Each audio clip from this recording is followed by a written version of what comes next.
to our, we've got some new financial advisors joining in on the call today. Thanks for being here. I hope you sign up, see what we're all about. Lots of good things you can use for your practice here. We'll start with Dutch today, and then he'll pass it along to Z. And man, there's a lot to cover, a lot going on out in the world, Dutch. Interesting that I'm sure Z will get to this, but it's interesting that we had basically war break out in the Middle East. If you guys recall, 6 months ago, my neighbor up the street said, "We're going to war with the Middle East." His wife is actually active with the Air Force. And I said, "Oh my gosh, you're kidding me." He goes, "No, man, we're moving all kinds of assets over there. It's just going to happen." And I'm like, man, oh man. So sure enough, but it's interesting to see that this almost looked like a scripted type of thing that took place. It's like this is going to happen, and then this is probably going to happen, and blah blah blah. It turned out to be kind of a nothing burger as far as the market was concerned, at least at the open. So let's review like we do last week and what happened. This was the beginning of the garbage that in this market. Really, about 2 weeks ago, we started to see some garbage take place, and so what you see is your stops getting hit, you see stocks not working, you see stocks giving you signals. Our company has multiple systems running simultaneously across lots of different things, whether they be fundamental, whether they be pattern recognition, whether they be technical signals, and they're all running at the same time. And we like to look for some confirmations among those before we zero in on a set of positions that we want to maybe take. You go ahead and take those positions, and then what happens is you get no follow through. And in fact, they might give you 50 cents or a point, and then they reverse on you too fast. And so it just turns into garbage. And it does that over and over and over again with multiple positions that you're kind of probing and going out after. So last week, MMYT lost some money. UEC lost money. ZWS lost more money, which we thought was going to be a little more stable. CLS lost money. CRNX lost some money. MOD lost money. VRT, we lost money on a trade there, a small amount. IESC, which we thought was a banger and a real leader in the whole sort of industrial / building and construction space, that fell 10 points like in a day. So like 138 to 128 almost immediately.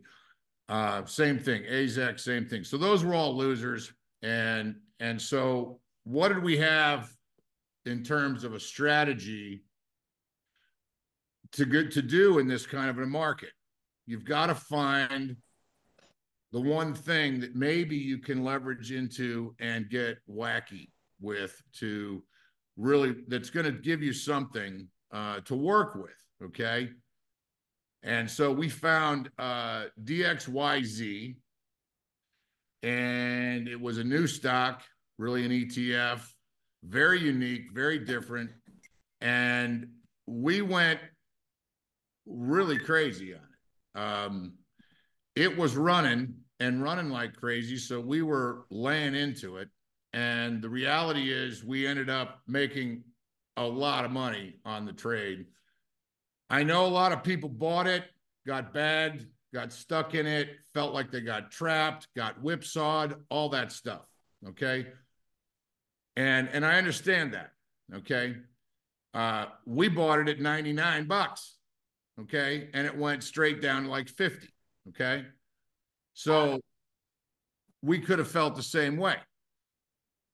But what we knew was, if this thing's going to give us that kind of volatility, once it floors out, bottom turns, it might just give us a period of time, whether that time is an hour or 2 hours or 4 hours or a day, where we can actually trade this thing and trade our way out of what was initially a losing position. And that's exactly what we did. We did 27 trades that first day.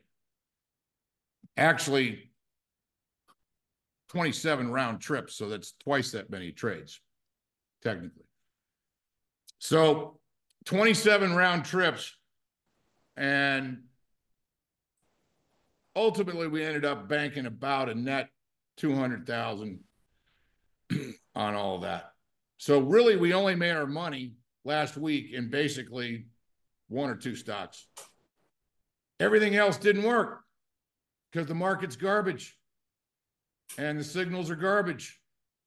And, you know, unless you're buying oil stocks and, you know, maybe some gold stocks, which I do know some guys were buying Nugget and bought it low and sold it, got 10-point gain, like 29 to 39, whatever.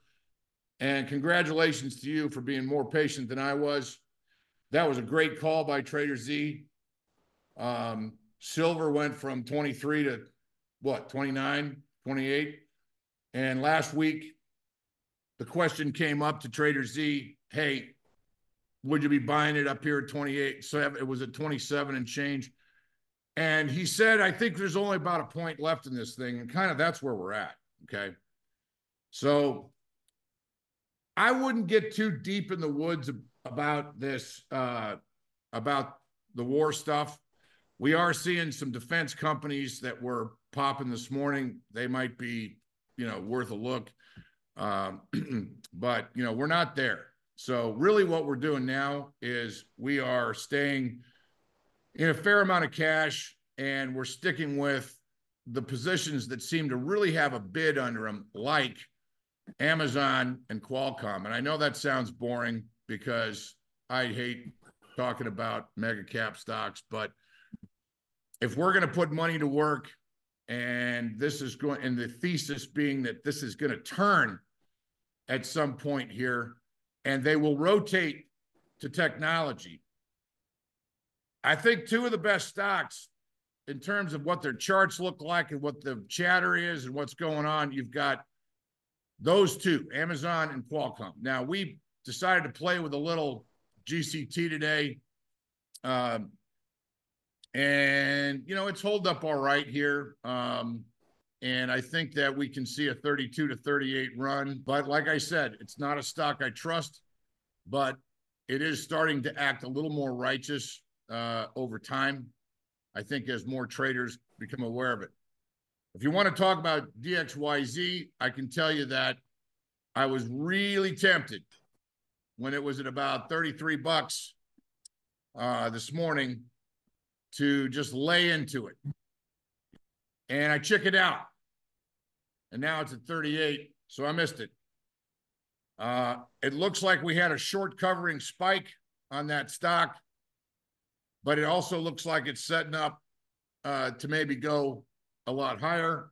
All I can tell you is it's one of the most unique, interesting situations that I've seen come along in a long time. How else can you play owning SpaceX and a lot of other really cool private companies and early public companies? I mean, it's a private equity deal in a fund that has direct exposure to companies that are still private that haven't gone public. Its largest position is SpaceX. As Trader Z likes to say, don't think that SpaceX is some fly-by-night situation. It's a real company, and it is. And it's probably one of the reasons why the government only messes with Elon so much, because they rely on him to send stuff into space, man. And he does it better than NASA. So hopefully that doesn't piss off anybody who's a subscriber who works at NASA. But let's face it, man, he's sending what? Something like 88% of everything that goes up into the space is coming off of his platform. So it's an interesting play. And I think as they add more companies to the list of what they own, that'll be press releases that we will see. That'll cause some excitement. anytime that they have a company in their portfolio that decides that it's going to file and go public, that'll cause some excitement. But in the meantime, ladies and gentlemen, this is going to be one hell of a volatile stock. And it's going to give you the ability to trade if you want to trade it. You know, but it can hurt you real bad if you're not paying attention. So anyway, that's about all I got. I'll turn it over to the number one brain, kind of where we've been, where we're going, and why, and when he thinks we're going to see a little turn and where it's going to go, because that's where we want to be. We want to be in front of where they're going to go. Go ahead, Z. How we doing, everybody? Thanks for being here. It's our weekly call. It's tax day, 2024. Send your return in or your extension or pay the price. The disclaimer is always the same, guys. Remember, we're not a registered investment advisor. Past performance is no guarantee of future results. Carnivore trading portfolios are hypothetical. Nothing on this call should be construed as individual investment advice, and you should always do your own research. I saw this today and just couldn't help it. I'm like, you would think that someone shooting some missiles would put a bid underneath the bond market, but not today. Guys, look, we talk about stocks all the time, but it's all about the bond market. We'll talk about that here in just a minute. So here's an update on where we're at year to date. Asset classes across the board. Bitcoin still leading the way, 58%. We got gold up 13.5% though. Can't say we didn't call it. Tough to exploit. Either you're long the metal, or maybe you caught one or two of the right names. Maybe you got in Nugget at the right time, but the miner's still not acting all that great. So the play was actually the metal. U.S. large caps and growth stocks right there at the top. Commodities coming up. That's not good for the story about inflation. But you can see down here, the bond market's a disaster. TLT off 7.8%. REITs getting hammered. Boy, I read transactions going off in the real estate world every day that just are mind-boggling. The former AT&T headquarters in St. Louis, I think, just traded hands for $3.5 million. $205 million last time it sold. $205 million bought by a REIT, I think in 2016 or something like that, Powell. Yeah, it was about less than 10 years ago. I think it was that's right. That's right. Ago. Less than 10 years ago, $200 million down to 3.5. So the carnage in commercial real estate, particularly in office, continues. Just really tough anywhere in the bond market, high yield, emerging market, preferreds are flat. So it's basically been a story of Bitcoin, gold, and some large cap growth stocks. We've been on this run though, and we got some historical numbers here for you. It's been a long time above the 50-day moving average, and it's over. So we just had this stretch, and we just really hadn't had any corrections along the way. We went 162 days above the 50-day. That's the 10th longest streak above the 50 days since 1950. So it was a hell of a run. I hope you made some money. No, I joke. Hey, so look, if we're gonna talk about how bonds are interrelated with stocks, okay, and how the bond market has to be healthy in order for the stock market to catch a bid. How do you deal with the fact that we came in January 1st with the idea the market priced 6 or 7 rate decreases, which we always said was probably too much by at least 3 or 4, and now you've got, and people don't think, I love that these guys come on TV, and I want you guys just to understand this. These guys come on TV as so-called experts, and they say, well, I think that the 10-year bond is, it's not going to go over 4.5%. I mean, it just can't, And I sit there and I go, all right, I'm an old guy, and I watched it go from 4.5% to 22%. So what the hell are you talking about? It can go to 5.5. It can go to 6.5. It can go to 8.5. Don't tell me it can't do what it's doing in front of my face. It's at 463, man. It blew right through 450, and there's no bid. So how many months do I have to wait for a bid? The truth of the matter is this thing could go on. It could go to 550 or 650. What are we supposed to do? All right, so we were talking on the last call, one of the last calls I was on, Dutch, going along with that scenario, is that all would have to happen to get it through 450 would be a buyer strike. And that holds true for 5 too, 5% on a 10-year. Yeah. You just got to have a buyer strike, and we could be there tomorrow morning. And what you mean by that is the people that are buying bonds, whether it be Japan or China, whoever, they just go, we ain't buying. Exactly. We walk away, you pay us more, or we're walking. There you go. All right. So, Dutch, I would tell you that, one, I like your level of excitement about it because the bond market's not supposed to be so exciting. and I say that in some honesty because what I'm saying is we're getting closer. Okay, we're getting to that point. And hey, look, this is one of those things. Is I'm pretty good at bond and currency market turning points. And what I'm telling you is we're getting to a point where we're about to stress the system. And you know the indicators really are always in funny places. It's in long duration bonds, which are pretty close to hitting pretty record oversold here territory again. But you've also got the yen, okay, which is approaching intervention levels. Okay. And so all this stress that you're describing and you know, the idea that, hey, the bond market can go to XYZ and there's a buyer strike power. And all I'm telling you, all that has to happen for that to change is for the Fed to tell you they're going to cut rates regardless of where inflation is. And that is what they're telling you. Okay. So what I'm saying is, so they're already telegraphing that. Governor Williams is on TV on Bloomberg this morning telling you they're going to cut rates twice, regardless. Okay. And so the buyer strike ends when QT ends and when the Fed becomes a buyer again. Okay. And guys, the Fed becomes a buyer because the federal government is borrowing $1 trillion every 100 days now. Oh, Jesus. That's ridiculous. See, in this and so this, I'm kind of getting back to this. The market's trying to get tough on inflation. It's never going to happen, guys.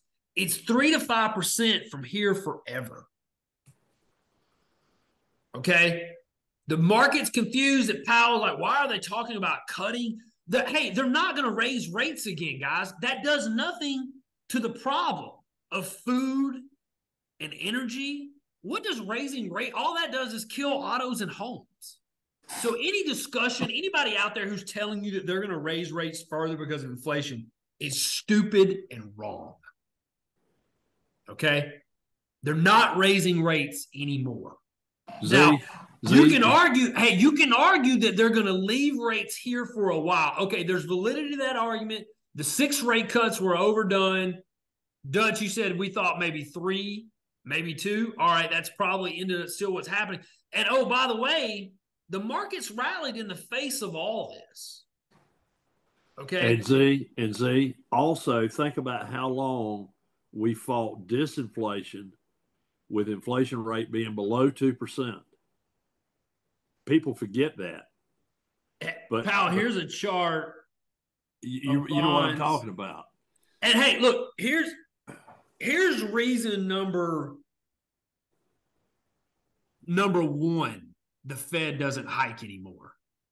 Okay, hey, all you financial advisors out there, here are the rolling returns for bonds. 0. Okay. Yep. So rolling 10-year annual returns is 0. That's not after inflation. Do the calculation on that. So if the Fed wants to destroy the very market that the U.S. government depends on to finance itself, then yeah, it'll raise rates one more time to bring down the price of a tomato, which it won't work.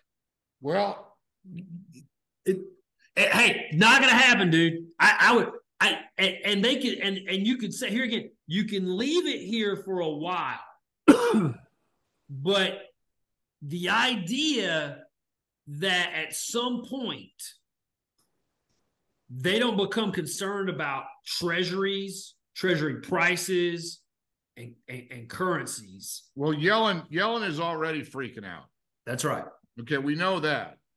She's freaking out because she's got to issue a lot of bonds because they're spending like crazy. So she's got to pull in money. And she's going to maybe have to do it at higher rates and stuff like that in the bond market. But is the Fed going to raise rates? Hey, I got to tell you, man. I mean, not to be conspiracy theorists, but what happens if they decide to throw Biden under the bus, put Trump in the office? Best way to do it is to raise rates. Boom, Trump wins.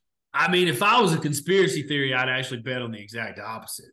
That the Fed is in cahoots with the other side based on the leak you see from inside the Fed, right? And that they're going to cut regardless of where inflation is because they don't want Donald Trump back. Probably a better bet. And look, and here again, people are like, well, how is this even germane to stocks? Okay, look, guys, it's going to be tough to be involved in finance when bonds are doing this. Okay? This is the underlying credit and collateral of the system. You can't live in a world where bond prices are perpetually in a bond market, in a bear market. We're 44 months into the longest drawdown in bond market history. We're still down 17% on the aggregate. Hey, Powell, when do the banks start failing? Well, we've had a few already, but you figure if we go to 5+, all of a sudden those balance sheets start to get squirrely. we'll have if we go to 5 or 5.25, I think on the 10-year, you're gonna see some more bank failures. Okay. And we ain't that far away. Here's your regional bank index. I mean, who do you think lent all this money on these buildings, right? So, hey, outside of the Feds, the federal government's borrowing, you got the banking sector and commercial real estate that are dying for this to end, right? I mean, this is for those two, and the amount of money that the commercial real estate market's got to roll. I mean, it'd blow your mind. I think I had a number here somewhere. Let's see. Here we go. Banks hold $3 trillion. Okay. A sixth of this is so a trillion of it is about to be refinanced, and the rates on those are going to double or even triple since they were taken. So all those projects now are either bankrupt or negative cash flow. If they renew. If they even, hey, they don't just walk away from it, right? Which is what you're seeing. And the banks could be sitting there holding this crap. So this is all part of, this narrative that, the job market's so strong and, employment is so strong they can't cut. That's a bullshit narrative too. That's temporary work. It's here. So they're looking at lagging data with most of the inflation stuff as well. So here again, guys, to answer your point, Dutch, I think the bond market's getting pretty close. I really do. Now, whether that happens in the next 2 weeks or not, that's a good question. And whether or not the 10-year goes all the way back to say 5, right? Okay, that's totally within the realm of possibility. But we're up here. I mean, here's the 10-year yield. And you got to look, there's a lot of resistance here at 5. A lot of resistance. So So while the argument that you might stay up here for a while is probably pretty valid, Dutch, the idea that we're going to punch through. Well, I'm gonna play devil's advocate and tell you if that was a stock, you'd want me to buy it. Hey, but it's not though, right? That's the problem. It's not. It's a treasure. And hey, that's a good point. Now, hey, the other things you got to look out for in this whole discussion is, okay, crude oil is really the linchpin in the inflation narrative. So if crude oil is going to keep going, then they're losing that battle. That's a given. Okay. FX, I'm telling you guys, keep your eye on the yen. There's a dynamic where the yen is a carrying currency and people borrow in it. And when all that unwinds because of the FX, the cost of FX hedging, which is what's becoming a problem, then it sets off this big spiral. This has a lot to do with the weakness in the market, guys. So I know that sounds really crazy, but here again, until this calms down, I would imagine the market's going to have a hard time catching a bid. Now, hey, what about? I mean, I know that I'm bouncing around on you. I apologize, but no, it's fine. What about So I was thinking of this like a week ago. All of a sudden, I was thinking, well, wait a minute. Is there war in the Middle East going to be a thing? No, they're telegraphing us. Is this going to be? Is this going to be? And then I thought to myself, back in the past, we used to see big shocks to the system when we would have a country or a currency of a country blow up. And you've been talking for a long time about how screwed up a lot of countries are. Europe is in big trouble. I don't think the euro is going to fail, but I'm just saying, what happens if like Spain comes out and says, we're totally screwed and we quit or whatever? So, you're not right now. It's all about the yen versus the euro. Okay, but the dollar is running. And this is problematic, guys. But hey, Dutch, I would say this is one of those markets too that make me think, hey, just like you said earlier, and I got a chart here for gold. Yeah, I think some of these moves have played out. Right. And so the move in gold's happened. Maybe the move in oil's happened. Maybe the move in bonds has happened. And then that maybe means most of the pain is over in the stock market.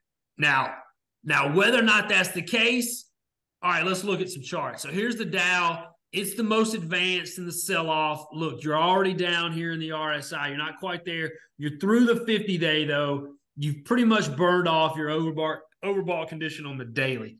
Qs have burned off the overbought condition, but we're just now falling through the 50 on the Qs, okay? We've gone nowhere look, this has been the problem, guys, for 6 weeks. This is the chop shop, okay? And we kind of knew it was coming, and we still fucking walked right into it. Pardon my French. And it's just the nature of it. It is, because you get sucked into thinking in this time period that the market's going to keep rallying, because it was. But you were seeing it thin out. You weren't seeing the Russell play. Rates were going up, and then finally we crack on this war news. Okay, so you've broken the technical trend, and we know we got this weakness, Dutch, for the month of April. So what I think you got here on a sort of more monthly basis, right, in the NASDAQ, is you got a little bit of a correction that's sort of beginning to wear off all these overbought conditions, okay? And you need a little bit of time, and you probably need a little bit more in price. This is the S&P, okay, with some fib calculations from the October low to the high that we just had, all right? And you can see until we get down to about 500, you really haven't got any real technical support here. So that's step one. That's not even a real correction, though. 48.70 is probably where we're headed. And my guess that would probably be the length of the depth of it. Now, Hey, why do you think that? Why do I think that? I think that, man, because I think the Russell, and here again, guys, these are all longer term charts. Look, this is a Russell chart going back all the way back to 2020. So this is the time period in which rates have been increasing. And you can see it's made trading Russell 2000 stocks really difficult. I think this resistance that we broke through is probably going to hold. So here again, you're not quite there yet, but you're getting there. And if you look, Dutch, where the 50 and the 200 week moving averages are on the Russell, I mean, we're still a little bit of ways away, but there's just been a lot of work put in and around. I don't like the look of that MACD though. No, that looks terrible. And hey, buddy, I'll say this: the MACD on all time frames looks terrible. Okay, I mean, if you get out on any time frame of extent, like it's only the dailies. If you look at the weekly and the monthly MACD and stuff, it doesn't look good. Here's that gold chart. Can't chase that. So listen, on the wrap, third week of March, market had spiked up, and we put it out in the wrap that everything was just too calm. In fact, the VIX was below 13. It was at 12 and change. And I told the story about a friend of mine on the street who made a fortune just trading the VIX, okay? And he used options, of course, but what he did was when it was down below 12, he would just load up on the long side and he'd wait for it to spike. And it's gone from there to 16, 17, 18 now. I don't know where it's at right now. I haven't looked recently, but let's see here. We're at, where are we? Anybody? It's UVI. Oh, 1 second. No, just the VIX. Oh, just the VIX. Yeah. I'll punch it in here. I got it. 1912. Okay, man, that's ouch. That's a lot. Yeah. I mean, last week, you guys, that was at 13. April 2nd, it was 1368 was a low. Yep. Closed at 1461 that day, and that broke it above the 50-day. Yeah. So this is Yeah. So the reality is what we have is we got a bond market that's not playing. We got earnings that are coming in mixed. We have a market that had gone up and was being all super cool and everything was groovy. Now we're in an opposite situation. We put in the wrap, so we weren't buying into this. We didn't like it. Everything was too damn calm. That was third week of March. Here we are, second week now. It's our third week, April. And we started about a week and a half ago, kind of trimming positions and raising cash and trimming positions and raising cash. And we even put one of our first shorts on, which didn't work today. And we closed it out because shorts, I don't like to let shorts get away from me. And probably not the best thing to be shorting anyway. But the reality is we probably got some things that we could short if we wanted to. I don't see this suddenly turning around and running. And I see I'm listening to you, buddy, and I'm hearing you tell me that the Dow has punched through and is heading lower, or looks like it could. 200 days, like 14,000 elevator stops below where it's at today.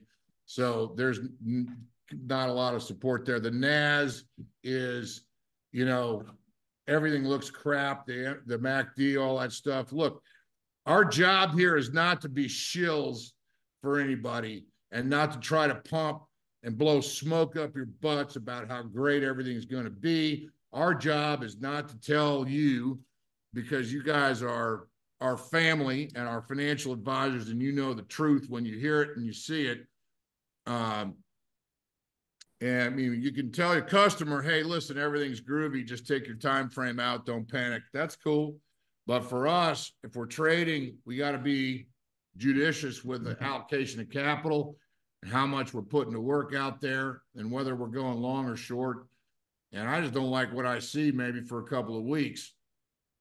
That's right, Dutch. And so, hey, buddy, I think for the short-term trader, okay, 500 is your first target on the SPY. then maybe 485. Okay. By then, you're going to have seen a lot of stocks, they're going to get hammered 5, 10, 15%. Remember, when the market's going to pull back 1, 2, 3%, some leading stocks going to pull back 4, 5, 15%. So keep that in mind. Okay. That gives this, market a chance to correct to a level that at that point, Dutch, if we get a situation where the Fed is going to begin to cut, I'd be a buyer. And so I think what I would say is, listening to Dutch tell you guys, hey, look, and I'm saying the same thing. Short term, the trends are busted. Okay. The systems are negative. I can show you that here real quick, but they're all negative. Okay. We got sell signals on, dailies popping up everywhere on the trade triangles. We got a lot of weeklies now. So the S&P weeklies rolled over.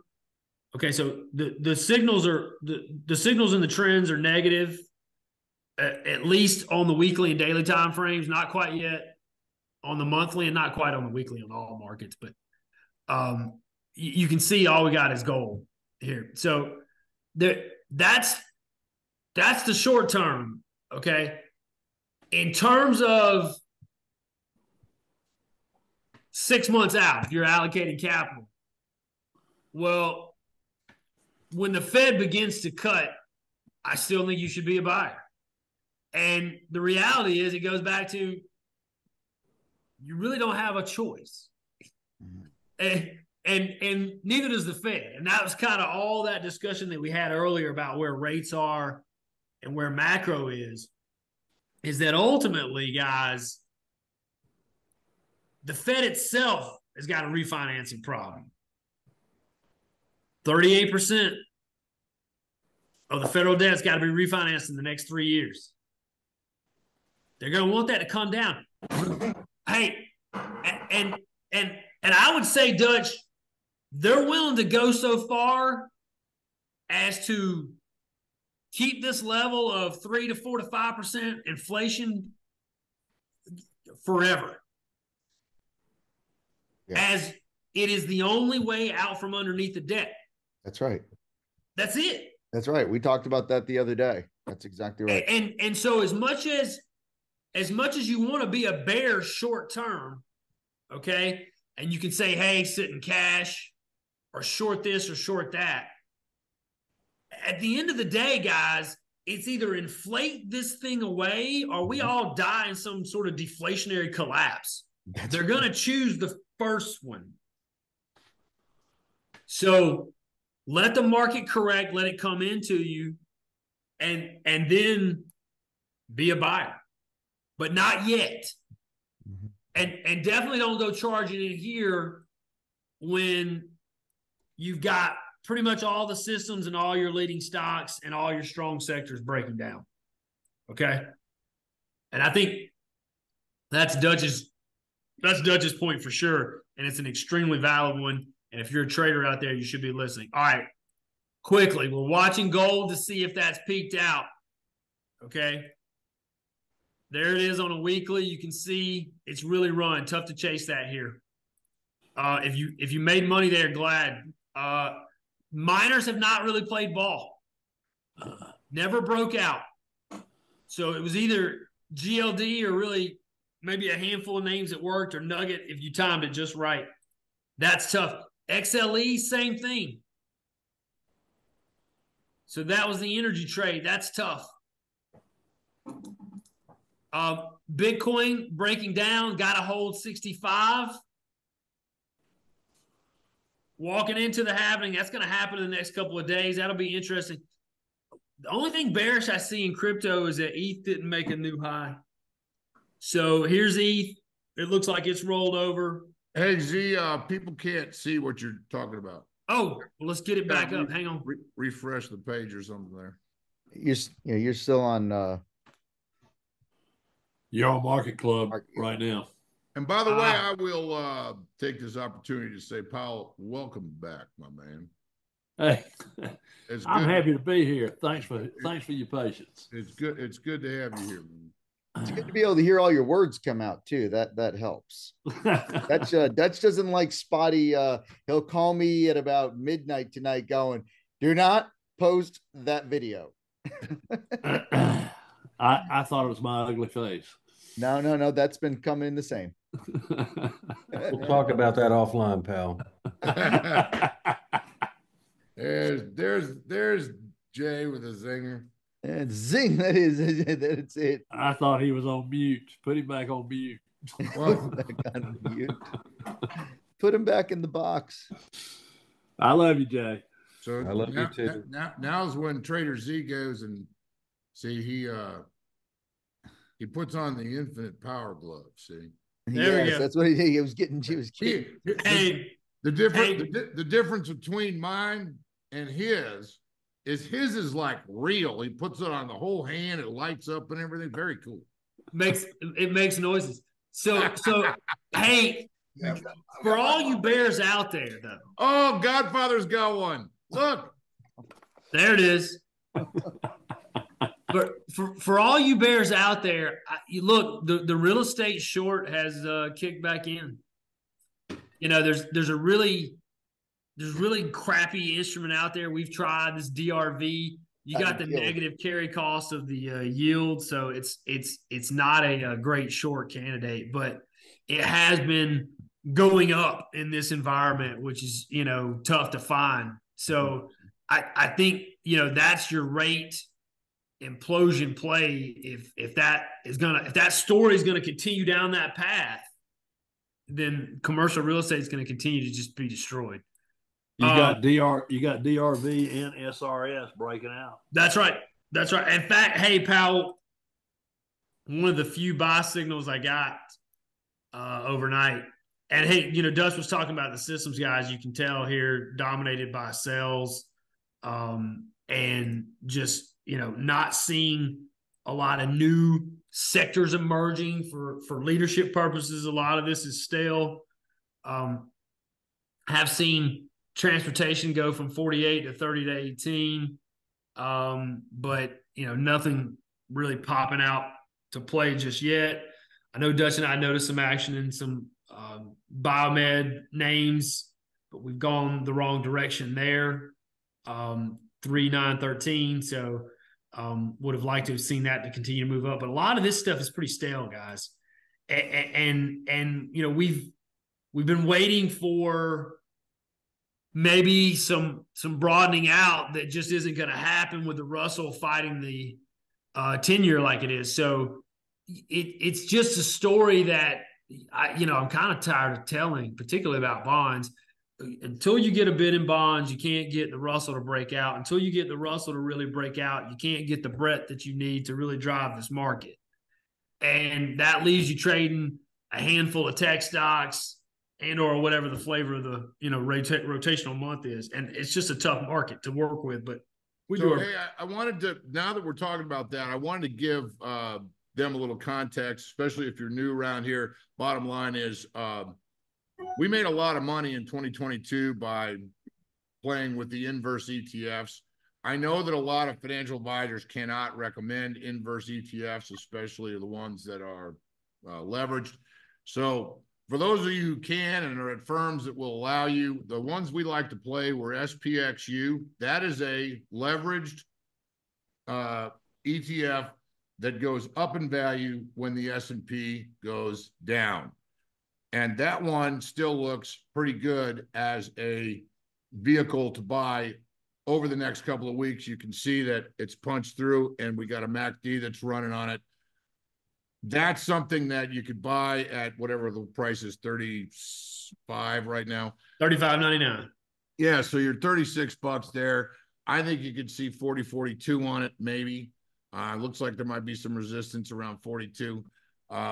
And that could happen fairly quickly, and it is leveraged, so it moves fast, and you got to watch it. But that's one for the S&P. I don't like SQQQ because something has gone on there. That's not, it almost looks like SQQQ is coming sort of to an end of life, where, you know, they're going to have to reissue something or something. I don't know. Hey, if it drops below 10, Dutch, they have to do a reverse split. Yeah, so that's where things get kind of wonky, right? Yeah, anytime you get into these inverse ETFs, there's these negative carrying costs. They have this typically this downward bias because there's this negative carrying cost. Plus, you've been wrong. So it's tough. They're Right. trading vehicles only. You can't like buy them and hold them. So I wouldn't want to play there. Yeah. The other one is SDOW, SDOW. Yeah, that one's been acting a little bit more righteous. And so yeah, so there's the three inverse ETFs. So if you have an IRA and you're at a firm and that allows you to buy these things and doesn't freak out or whatever, then you can allocate money to one of these. There's two reasons to do it. One is you want to make money on something in this kind of an environment for the next week, 2 weeks, 3 weeks, or if you're in a taxable account, you may not want to sell. That's right. Because you got a lot of gains or something in some positions. And so rather than sell Amazon that you bought at 80, that's now 180, maybe what you want to do is buy some of this SPXU or buy, SDOW or whatever.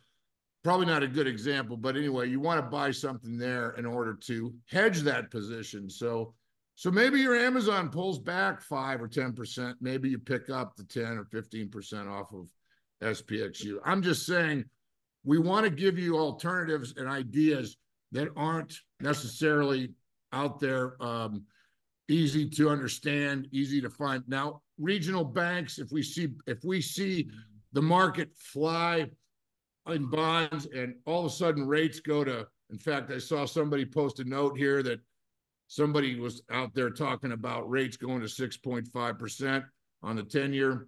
If that happens and we're going to have a bank issue here, I mean, I don't know, FAZ is the inverse ETF, I think, that covers banks, but That's it. Hey, not just banks. That's just financials in general. And that's not just regional banks, is it? That's right. That's going to have the big boys and stuff. Okay, which makes it tough because Goldman Sachs had great earnings, and we know that JP Morgan isn't going to suck. You would just want to short KRE. I don't think there's an inverse on it. There isn't.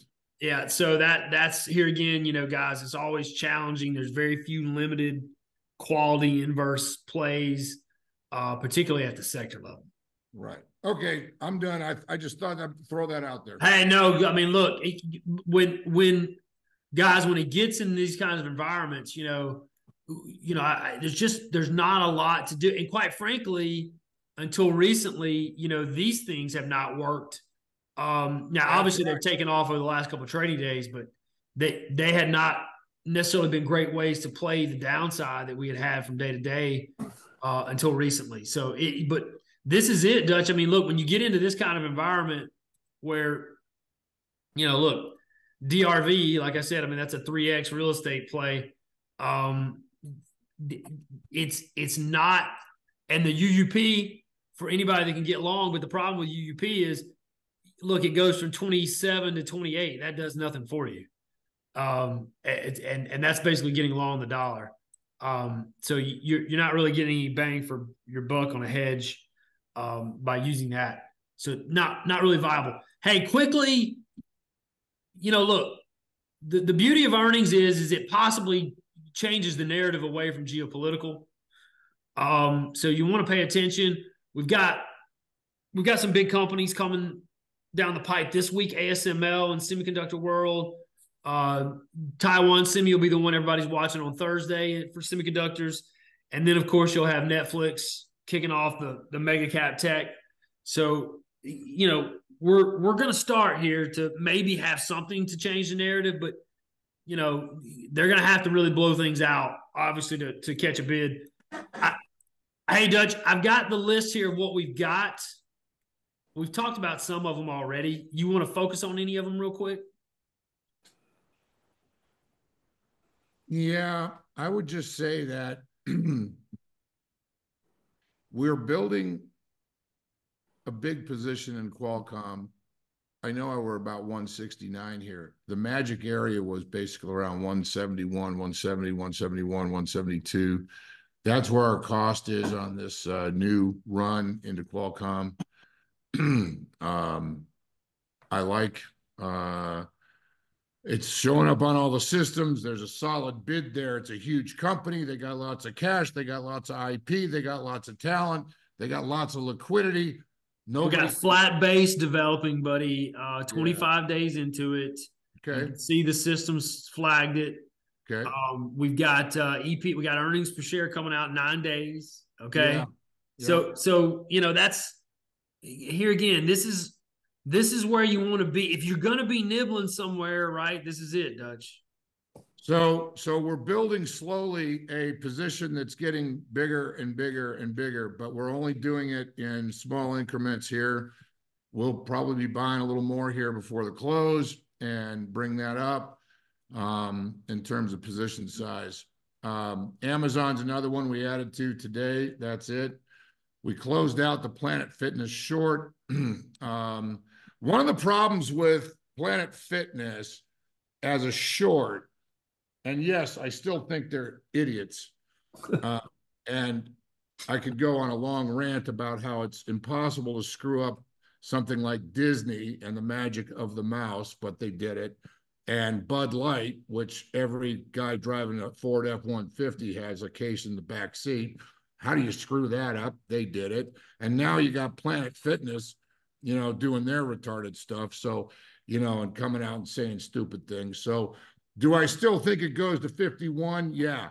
Do I think that happens fast? No, because the contracts that everybody signs there, you can't get out of them. They lock you in. You can scream and yell and you can fight and you can say, I want to quit. And they're going to bring the cancellation lady out on you, Dutch. And then they bring the hot cancellation lady out. They do. I need to quit the bank. I want to quit the gym. I need to quit the gym. Then friends. Oh, that's pretty funny. That's pretty funny. I actually wanted to get out of an expensive gym membership in LA many, many, many years ago. And I did figure out how to do it. They called me and said, hey, your card's not working. And I said, who are you trying to reach? And they told me, and I just said, oh, he died. Oh, that's not bad karma at all. No, it's awesome because they can't do anything. They're like, oh, geez, that guy died. We can't call him anymore. Just cancel the membership. It's the perfect crime. You're dead. I mean, what asshole calls you and tries to collect after someone told you he died? I mean, come on. That guy died. He's not here anymore. I don't feel bad about it. But that's closed out, right? Hey, Ryan Kaiser says he got out of his membership by telling him he was going to jail.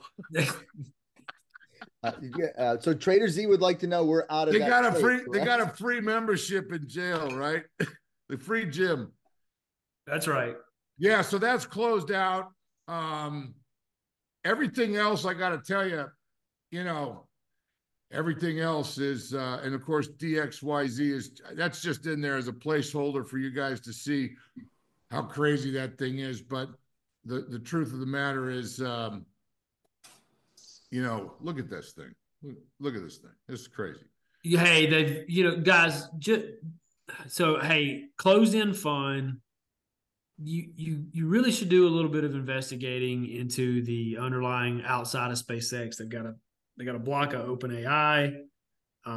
So, for any of you advisors, might be a good story to tell. I wouldn't, ape into it like with allocation size, but if you've got a high-end client that's looking for something different or access to some of these public companies that everyone's talking about, this is it. Well, I can tell you Trader Z told me there's two ways to play this thing. You can trade the hell out of it during a day and don't go to bed with any of it at night. Or you can buy the right amount for you and don't think about it for a year. Yeah. Or even longer potentially. And you'll wake up in a $50 or 38 or wherever the hell it is today is going to be 138 or 238. And you're going to go, whoa. I think the best work I've seen done on SpaceX is from Barron Funds, who has a huge stake of it in some of their mutual funds for anybody out there that's familiar with Ron Barron. But yeah, it's a very interesting closed-end fund product, and we're going to be tracking it obviously for trading and for investment purposes. So keep your eye on it. It's gonna be cool to watch. Hey, anything else you want? Yeah, the only other thing I'd say is VRT is a perennial winner, and it's been a leader. And really, this is really nothing more than a high-level consolidation here. That's something that could be bought, I think, and gobbled up as well. And the difference between that and, say, an Amazon or maybe even a Qualcomm is when that decides to turn, it goes 8 points in a day. So announcements is in 9 days, and highly unlikely that the numbers aren't great. Right. Remember, we put this in the wrap a couple of days ago, guys. This is the leader in liquid cooling for these GPUs and these data centers. So if you didn't read that, get familiar with this company. I think it'll be around. And hey, Dutch, this is definitely one that I'm inclined to agree with you that maybe you buy on dips. I'm long the hell out of it. Yeah. Well, that just made me reach over here and make a note that I'm going to need to buy some around the close here. One tip on getting rid of memberships. Yeah. You know, these spam calls that you get at home and all this shit on your cell phone. I figured out a way to get rid of them. I answer the phone. I say, Fisher Funeral Home, do you have a body for us to pick up? And they you either hear a dial tone or they say, oh, gee, we're sorry. We'll take Do you actually want to know how to actually not get them? No, I'll tell you. Is if you have, and you can get this app, if you have anything that makes you press 1 or 2 or 3 or anything on your phone, okay, the spam calls cannot press the number. So they just disappear. It says press 1 for Dutch, press 2 to go to hell, or whatever. It doesn't matter because they can't press the numbers, they're robocalls, and they just drop off. I like what Powell is having to say, which I like that Fisher Funeral Home. I would say, Fisher Funeral Home, we come to you because you obviously can't come to us. Oh my God. Oh my God. Oh my Lord. I swear it gets rid of them though. I mean, I don't have any spam calls anymore. Yeah. I got one other tip for you, Dutch. You know, when you're riding down the road and you got somebody tailgating you, I hate that. I used to use a windshield wiper to spray them off. Yeah. Don't do that. Just take a little can of WD-40 and roll the window down and spray it. It'll go all over the windshield, and as soon as they cut the windshield wiper on, they can't see a damn thing. They have to pull off the side of the road. It spreads across, and it's just all blurry. Oh, you just want to make my editing life miserable, right? So I appreciate it. Thank you, Powell. Please, nobody do that. I'm back. All right, what are we doing now? Let's do some Q&A. Y'all ready for some Q&A? Yeah, man, let's do it. Let's do it. Hey, did you know Saint Nick is one of our subscribers? What's up, Saint Nick? What kind of question is that? Who asked that? That's in the house. He wants to know, is this 3 to 5% ongoing inflation bullish for gold? And what is the impact on cryptos here, these markets? So, yeah, I mean, I do think long term that it is. And I do think that the market is confirming that belief this year. I mean, look, what's at the top of, the heap? It's Bitcoin and gold. So I do think that, I've seen projections for gold that, range into much higher realms. Dutch and I have always been of the belief that, it could easily double from where we started at that 2,000 base. So something like a 4,000 to type 5,000 number could be completely within the realm of possibility. I know I've given you guys, Bitcoin projections that, I look, the parabola is not broken. The halving's still here. So I think Bitcoin goes much higher. And I think those two assets in particular represent some sort of maybe release valve on excess global central bank liquidity. So yes. Awesome. Hey, will be volatile though.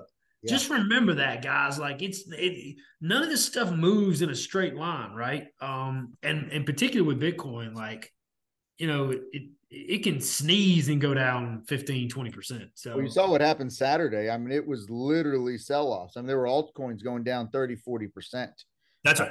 Had a clip. 60K in a heartbeat, and then you're back to 67, at some point this morning. So it just tough to trade, probably better to hold. Thank you, boys. Randy says, in light of these market conditions, what are your thoughts on the sector program? Right now, it's down about 7.5%. Also, thoughts on QID and XPXU while we're puking, which you touched on that a little bit. Yeah. So good question. So if you took all the original stocks that were in there and didn't do any of the sells on the last couple of Fridays, you'd be down 7-8%. However, we have done some sales and stuff like that. So yeah, we're probably off 6%, maybe 7%. Yeah, today. The timing on launching that one was tough. Now, our thought is, if you're coming in new and you're looking at the positions that are there today, I'd go get them, and I'd go get what we've got, because we've already done a little bit of culling of the weaker ones. And when this turns, you're going to be in really good shape. The goal is to try to get 3 to 5% a month off the sector rotation. We still have a long way to go in April. I wouldn't be surprised if we see this thing finished to the upside at the end of the month or by the end of the month. And maybe, there's nothing that says at the end of the month we're moving to another sector. In fact, we may stay right with it, because if it's running and we're right about it, we could end up picking up a good 4, 5, 6% in May as well. And if Trader Z's right and we start coming up on, rates maybe being talked about as dropping, and you know what, they may politically have so much heat in the next couple of months that they don't have a choice, like he says. And so, yeah, I think it's going to do real well from here out for the next couple of months till we flip to another sector. Beware of something that he and I have talked about, which is this sector is good and solid, and we like it. It doesn't move insanely. It doesn't have insane stocks in it. It has a lot of really good stocks in it, okay? And we're going to be culling some more on Friday. But there will come a point in time here in the next probably 2, 3, 4 weeks, somewhere in there, where we're going to flip to, we won't flip out of the sector. We may do an allocation and add a new sector. And we think it might be somewhat tech oriented, because at some point we want to be long tech when this pivot takes place. Am I right, Z? That's right. That's right.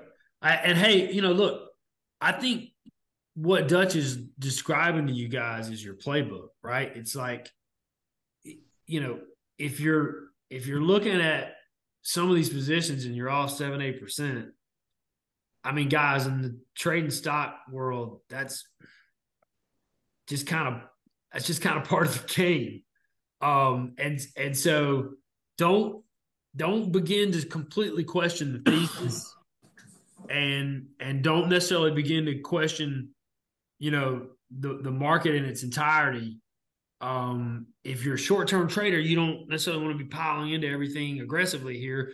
But if you're building some of this stuff out over a longer-term time frame, what Dutch is telling you is, hey, this dip is probably your chance to enter some of this stuff, particularly tech, which we'll give you as our favorite. But I think these are tricky intervals, guys, because you don't want to get too negative. Okay, just because you're protecting yourself when the technicals are rolling over and the market's correcting, remember what I said. We haven't had We hadn't had a 2.5% correction in a really long time. We just went, the 10th longest run since the 50 without, crossing over the 50-day. All this is part of digesting this huge move up that we've had, and now we've got a little bit of a disappointment on rates. Let the market be disappointed, cough it up, and then you'll set up some buys here. That's what Dutch is telling you. And he's nibbling at some of the better names like Qualcomm and Amazon later, and he's telling you he'll nibble on some of these other names. Like VRT and GCT. Like VRT. That's right. Because I got to look at when you look at GCT right now, this market's horrible today. Yeah. All right. That doesn't mean this thing doesn't crater to 26 by the close, because it certainly has the capability of doing that. But when you got a bid like this on a stock like that in a sector that we want to pivot to at some point, that's the kind of stock that can go from 32 to 44 in 3 days. Yep. And hey, to your point, Dutch, about this stock specifically, right? Right. If this is holding up on a day like today, well, then things aren't as bad as maybe you feel like they are. Because if they were, the stock would be at like 27. Yeah. Okay. And guys, we come in and we surf every day looking at the 250. There's not a lot working today. That's okay.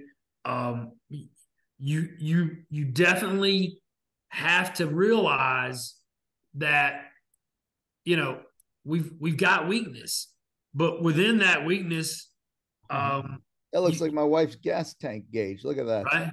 Hey. She's like, yeah, I'm almost getting ready to get gas. Don't worry, another couple trips. But a little perspective here gives you this sort of idea that I'm gonna protect myself for a few weeks.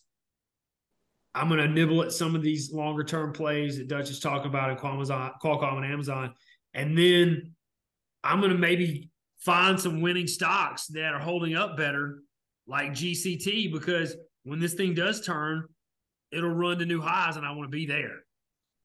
And I think that's important too. People like, okay, you're not trading. There's not a lot of stuff to get long. What do I do?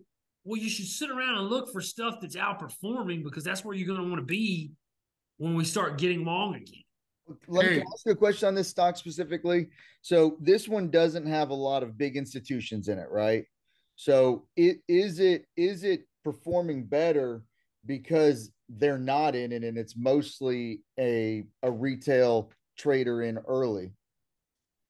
I really don't know the answer to that. I would say that what I can tell you is that when the research starts coming down and the analyst coverage and more market makers come into this stock, you'll see a little bit less volatility and you'll see a lot of solid buying coming in. The volume will go up and this thing will just march, and it'll just march up to like 80, 85, whatever, over a period of months, because they'll start coming in, and you got tier 3 firms covering this thing right now. All right. The tier 2 firms have to come up and start coming in, and you all know some of those names and everything. And then finally, when the stock's already at 90, the tier 1 firms will come in and start putting their 120 targets on it a year and a half, 2 years. Isn't that kind of how it goes, pal?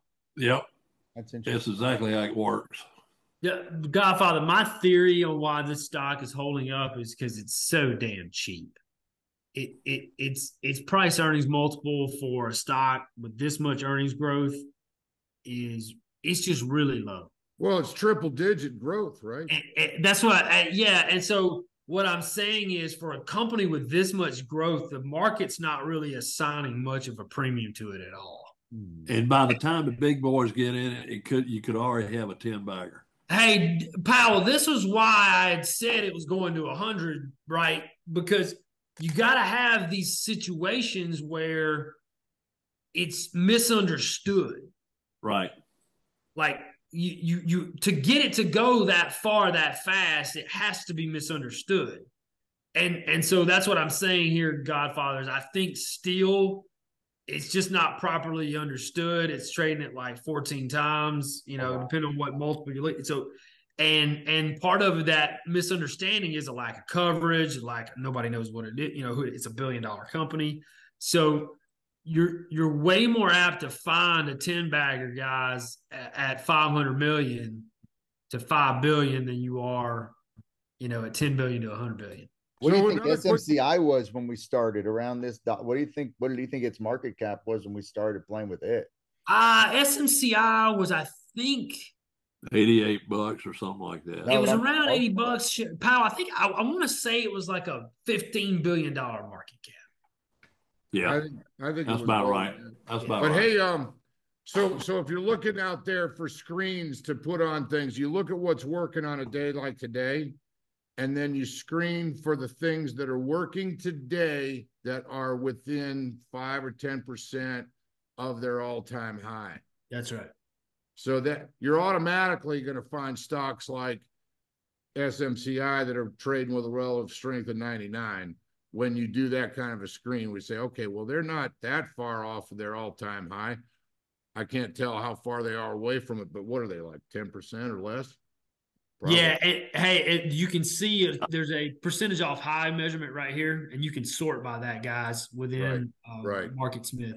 So that's the idea. The idea is find something that's working on a really lousy day that's still within 5% of its all-time high. That's the one that when the market turns, it's going to rock and roll. FTAI has held up really well, Dutch. This aviation company we've been in and out of in aerospace defense a few times. Man, I'll tell you what, I guess they do more than I thought, because all I thought they did was rent some engines to a bunch of Russian and Ukrainian guys. That business is doing well. So, hey, guys, just so you know, there's a new screen within MarketSmith, a new list called the Ants list. What's interesting, Dutch, you'd actually really like this list, Dutch.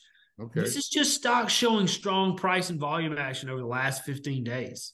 Well, so I like that idea. It's a more what have you done for me lately kind of list. It's not as fundamentally driven.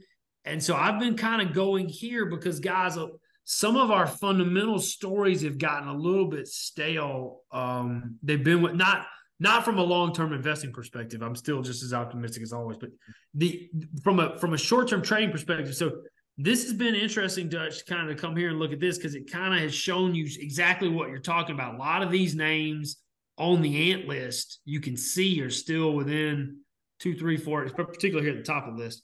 I keep seeing this D now show up. I have no idea what they do. It's got Root is number 19 on that list. It does. Man, Chipotle's been a great stock for all you guys that can buy $3,000 stocks. Hey, but Wingstop has been the play, which, by the way, doesn't look like it's quit. I have no idea why the market has been so enthralled with this company, but Wingstop has just been a great stock. So this Ants list, though, guys, more of a technical list. So check it out. I'm just kind of beginning to incorporate it into my sort of routine here, but you can see it finds a lot of things that are still within that percentage high that Dutch was talking about, 5% or less. 173 on the list today. It's interesting. That's right. That's right.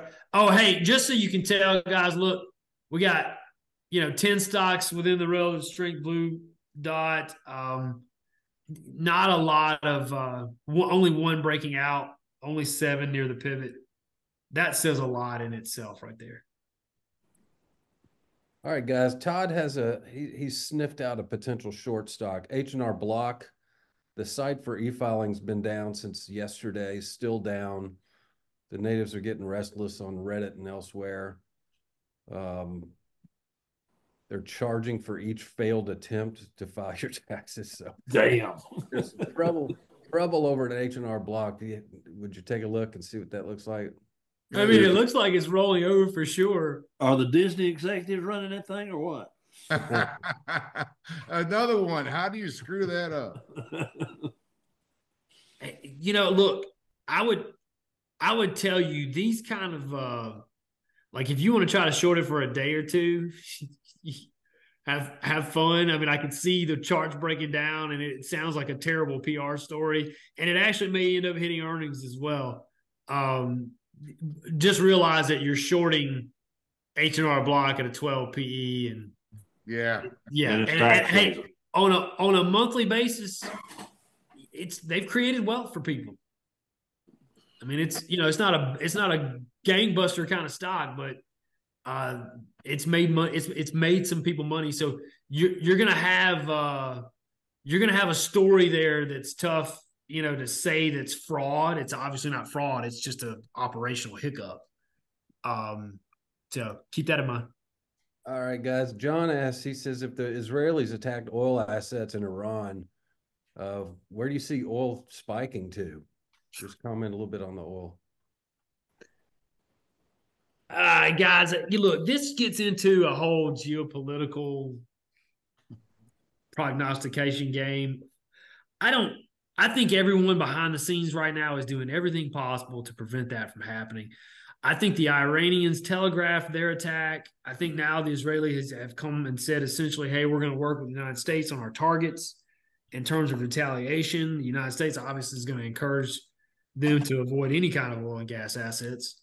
So I think a lot of people are doing a lot to prevent that from happening. Now, if war breaks out in the Middle East or Iran decides to shut down the Strait of Hormuz, oil's going to fly to $120 a barrel in 2 days. The way to play that, I don't know if that's necessarily beneficial for oil and gas companies. So you might want to do that with an oil ETN. Oil.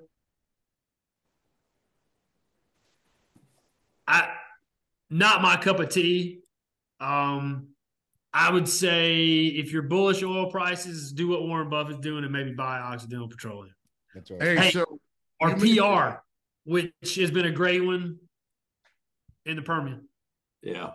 You mentioned that you're seeing this D now pop all over the place. I just want to tell you, if you read the stuff that they do, I mean, it's boring, but it is good. Oh, these guys look, hey, this is one of those things that pops up and you're like, man.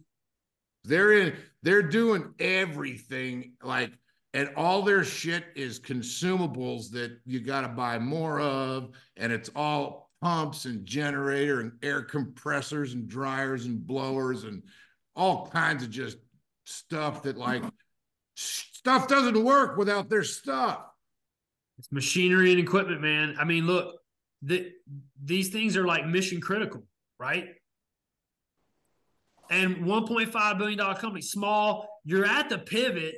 I love it. $14. I love it. Look at this giant consolidation that you had, man. I love it. Yeah, that's and look, you're like, hey, where, you go and you say, hey, look, I think I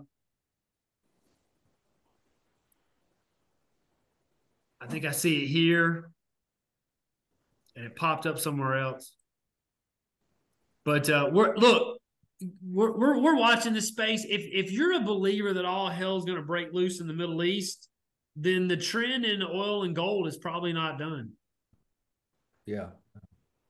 I tend to think, in my personal experience, I think Dutch would probably validate this. In his personal experience, we tend to be buy when the missiles are in the air kind of guys. This just seems like, I think you used the word scripted, Dutch. Yeah. Pretty choreographed. Yeah. So I'm not making that one that bet. What else you got, Swamp? Buck says ASML reports this week. Any thoughts on holding it into the call? Look, I love this company.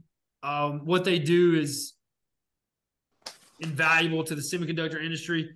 We're in a flat base, needs to hold 928. I have no reason to believe that they won't have great things to report.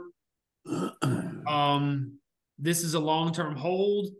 I think I would hold. I mean, if you're in it, you've made money for sure. Okay. Any comments on CCCC? C4 Therapeutics. What do you think, Dutch? For a while. Kind of trading with biotech like the rest of the sector. Yeah, I would steer clear of that. Yeah, that line, that seems like a pre-carnivore line that I used to buy. That's a We need this to turn back up and the whole sector start to turn back up. I'd avoid. Yep. Okay, guys. Let's see. We'll end with this one because we're running along here. Kirk asked, how big is a percentage should an inverse hedge be against a portfolio? Well, if it's leveraged, if it's a 3 times leverage, then you only have to buy a third of it to sort of hedge, but it's not a perfect hedge. I'll just put that way. Yeah. And you got to find the one that's working right. That's the problem. I remember, right? And that's the issue, is it's just not a. Well, think about it, guys. The S&P probably makes the most sense because the Qs are so heavily weighted to a handful of tech stocks that might mess the short up. The Dow has been the weakest, but quite frankly is imperfect because of what it is. It's just 30 stocks. So you're probably better off here, don't you think, Dutch, with just the SPXU? Yeah. Yeah. Which is unlevered. That one's. Okay, guys, tune in next week and we'll try to get to more of these questions, but we appreciate everybody being here. Hey, stay tuned. Alert's going out in about 2 minutes here, and I think we just talked about it. So, All right. Y'all have a good one. Thank you, guys. Thanks for being here, everybody. We'll let you know this week what they were going to do DML. So hopefully see you all there.